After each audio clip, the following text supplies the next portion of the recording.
और महालक्ष्मी सेल्स आपके लिए तैयार है लेटेस्ट कंज्यूमर अप्लायंसेस के साथ। Branded air conditioners, best brands, best offers के साथ आपके लिए अवेलेबल है महालक्ष्मी सेल्स में। एयर कूलर्स जो आपके पूरे घर में ठंडी हवा से आपके दिन को और खुशनुमा बनाए। Single door refrigerator, double door refrigerators, inverter battery, deep freezers, विजी cooler, LED televisions, semi and fully automatic washing machines, water purifier, RO plus UV, आटा चक्की, water dispensers, water coolers, mini refrigerators, सभी appliances बेस्ट ब्रांड्स के best offers के साथ आपके लिए available है Mahalakshmi sales में।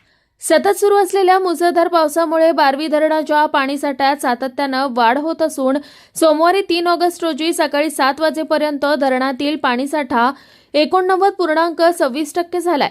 धरणाची पातळी 71.43 मीटर इतकी नोंदवण्यात आली असून पूर्ण भराव पातळी 72.60 मीटर आहे।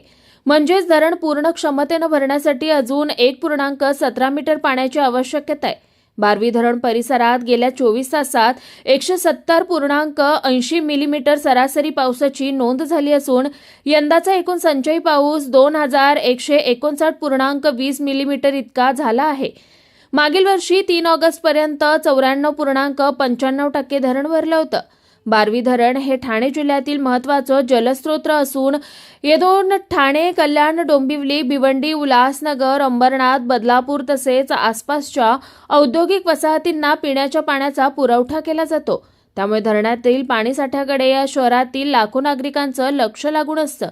दरम्यान बारवी धरण पूर्ण भरल्यानंतर अतिरिक्त पाण्याचा विसर्ग सुरू झाल्यास बदलापूर परिसरातील बारवी नदीकाठची गावे चिंचवली, वडोळ, रायते, गोरेगाव तसेच नदीकाठच्या सखल भागांमध्ये पाणी साचण्याची किंवा पूरस्थिती निर्माण होण्याची शक्यता असते। त्यामुळे धरणातून विसर्ग सुरू झाल्यानंतर प्रशासनाकडून नदीकाठच्या नागरिकांना सतर्कतेचा इशारा दिला जातो। Bureau report, Swanand media, Badlapur. ताज्या घडामोडींसाठी स्वानंद न्यूजला सबस्क्राईब करा आणि बेल आयकॉनवर क्लिक करा।